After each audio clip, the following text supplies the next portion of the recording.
Open a channel. It's in-depth Trek.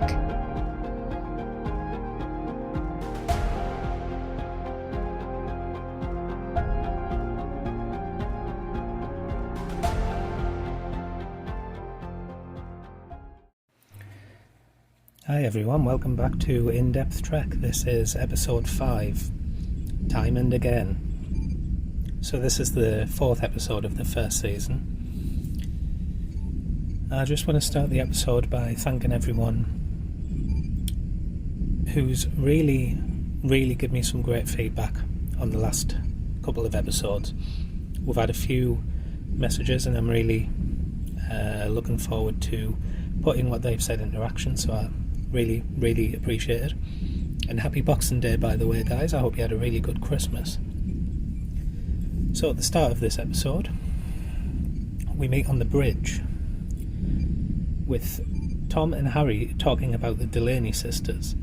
Harry has a girl back at home. Tom tells her to let her go because, you know, they're on the other side of the galaxy and it's going to be a long time before anyone sees anyone from Earth ever again. Or so we think. Harry's having none of it though. You know, he remains loyal to his partner back on Earth. Voyager experiences some kind of shockwave just after that. And then we cut to Kes. Something is happening with her. Some kind of communication maybe, we're not too sure yet. Turns out actually the shockwave was an explosion. And Neelix says that he's very unfamiliar with the people who live around this sort of region of space. So, Voyager being Voyager, it goes off to investigate. Kes then appears, looks really concerned, and the planet that the shockwave came from has been completely destroyed. I say destroyed in the sense of all the life has been eradicated from the planet. It's just a barren wasteland now. Paris, Tuvok and Janeway prepare to beam to the planet to investigate. And there's something that I want to discuss about that actually. Senior officers going on a mission, especially in Voyager circumstances, seems really not a good idea. So there's no dedicated away team. And B'Elanna also goes as well. So they're all on the planet, and then we cut to the intro. So at this point we have Tuvok, Tom, Janeway and B'Elanna investigating, and it turns out that everything organic has been vaporized. Janeway finds some conduits that caused the explosion. There was a civilization that was using some kind of highly volatile energy source. And she's absolutely horrified by this, the fact that it went wrong and basically destroyed all life on the planet. So back on Voyager, Kes claims to have witnessed the people burning. Neelix tries to console her. Kes claims it was some kind of telepathic communication. Neelix just tries to dismiss it, which I don't really understand, but fair enough. We're going to be doing a lot of jumping back and forth from the ship to the planet in this episode, so please try and keep up with this one. It was quite difficult to take notes as the episode was playing. So back on the surface, the team continue to investigate. Tom finds something and he experiences a vision, but nobody else does at this point. He's then sent directly there before Janeway reaches for his shoulder and Tom snaps back to the ruins of where the rest of the away team are. He's confused, and rightly so. He's just had a very vivid hallucination. Janeway shows concern and attempts to beam them out, but before that, Janeway and Tom are pulled into some kind of rift, and a child screams at their sudden appearance. They've been teleported to the planet before the explosion. The child screams at their sudden appearance. Janeway tries to convince the guard that was there at the time that they walked around the corner, and they're trying very hard to keep a low profile. Tom and Janeway are visibly concerned by this. They just happen to discover by a clock that was in a display case that they have one day before the planet is destroyed. They've been sent back in time. So cutting back to Voyager, Chakotay and Harry looking for the missing crew. Turns out Tuvok and B'Elanna managed to rejoin the ship and crew.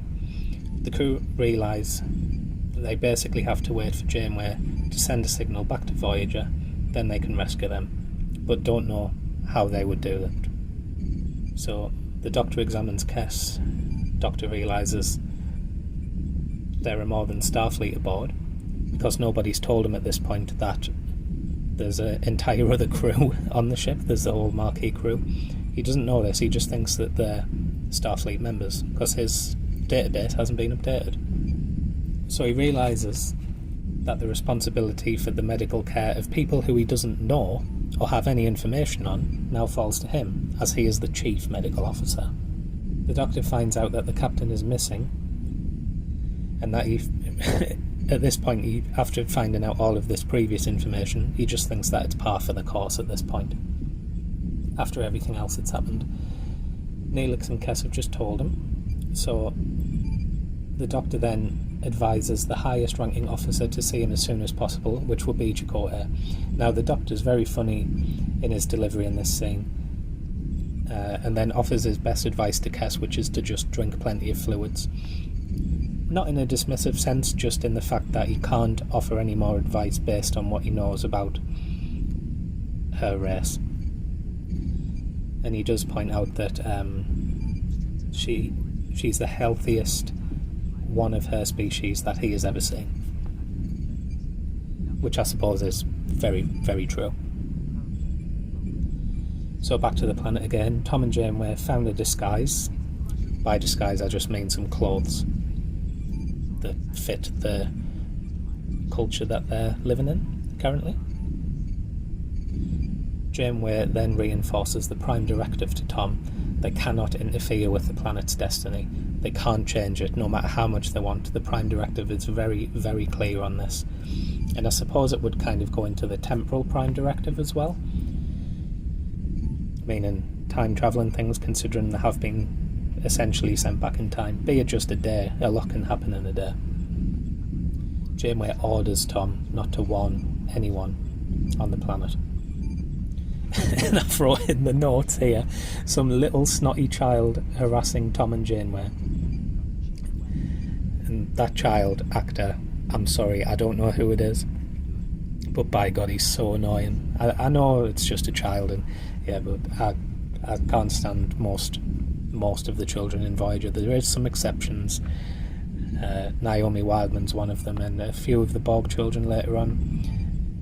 Icheb comes to mind, but for the vast majority of them, they just come across as just bratty, and I know that's what they're going for, but yeah, I just didn't like that child at all in this episode. Very annoying.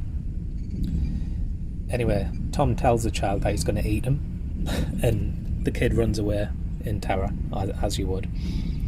Janeway lets it slide because they got rid of the child. They realise they can send a signal to the ship by using a generator and a tricorder.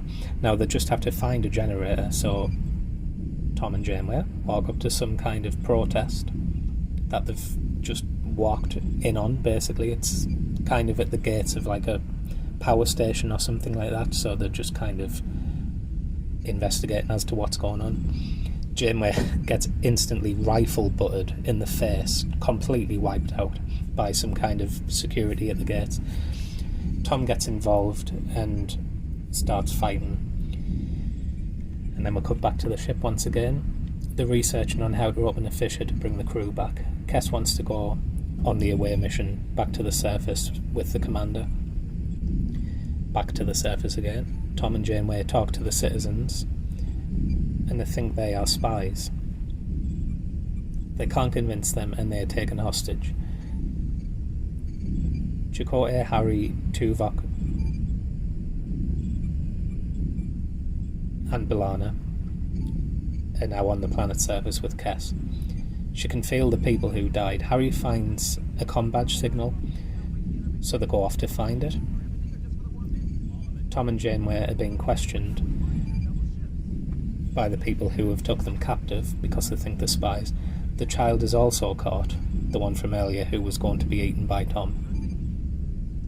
Janeway pleads to the captors to let the boy go back with the away team. Harry finds the comm badges. Tuvok says to find more evidence.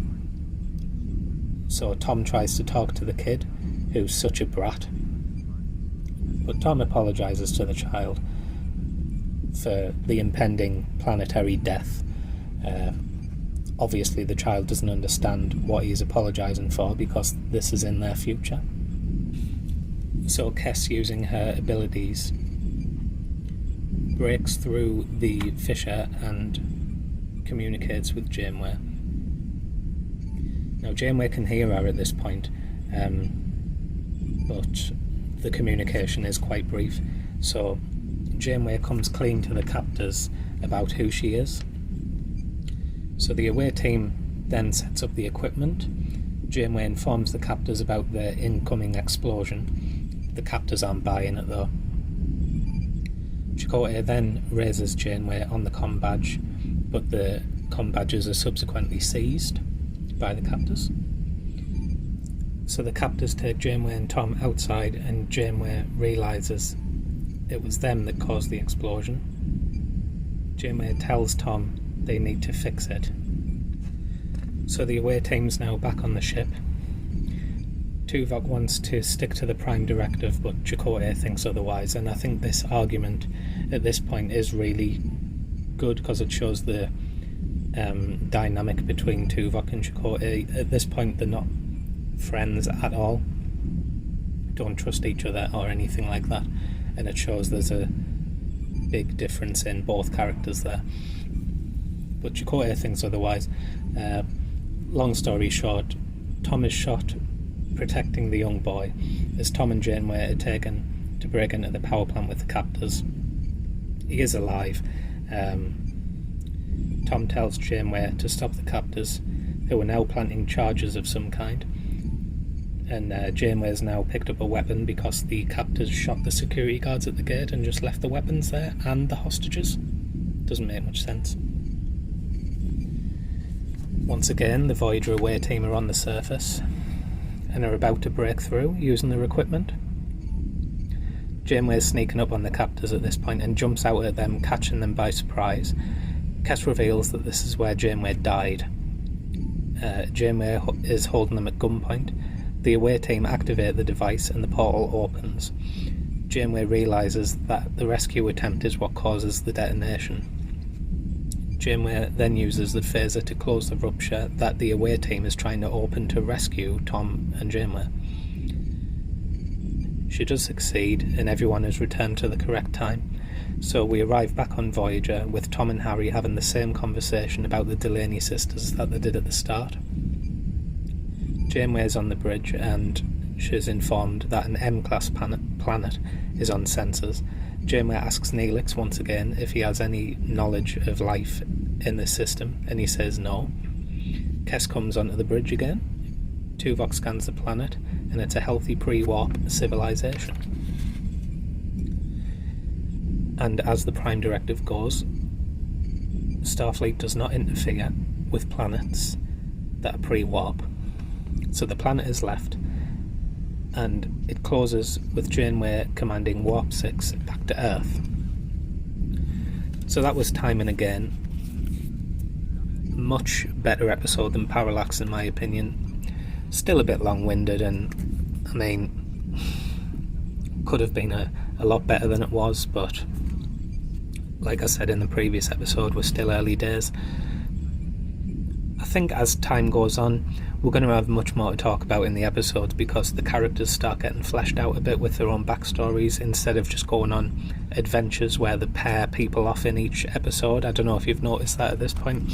So Parallax, we kind of had B'Elanna and Janeway paired off to kind of develop together. And in this episode it was Tom and Janeway.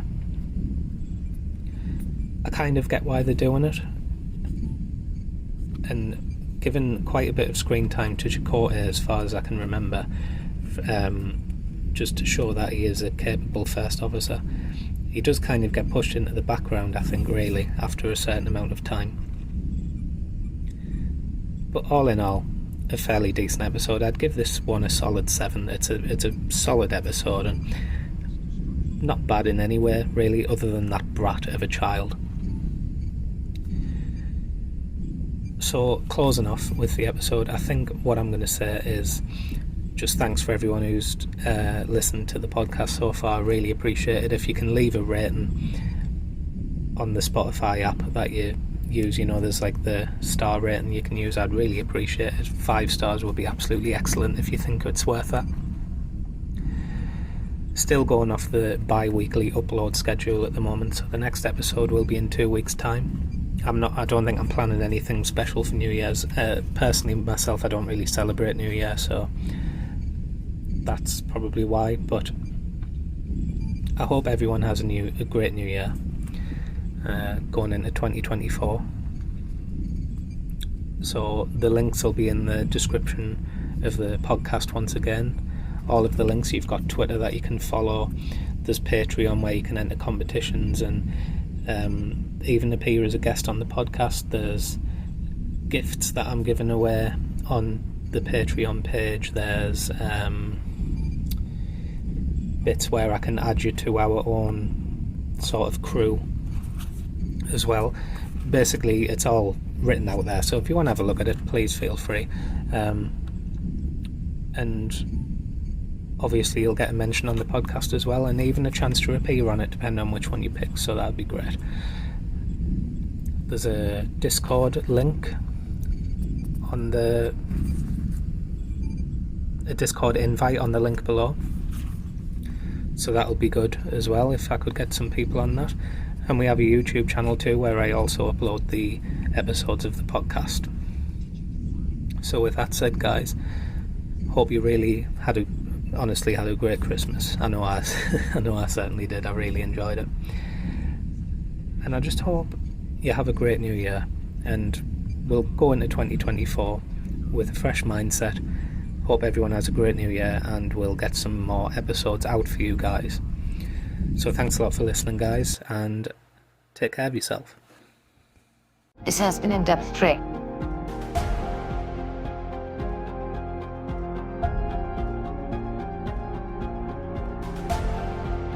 And transmission.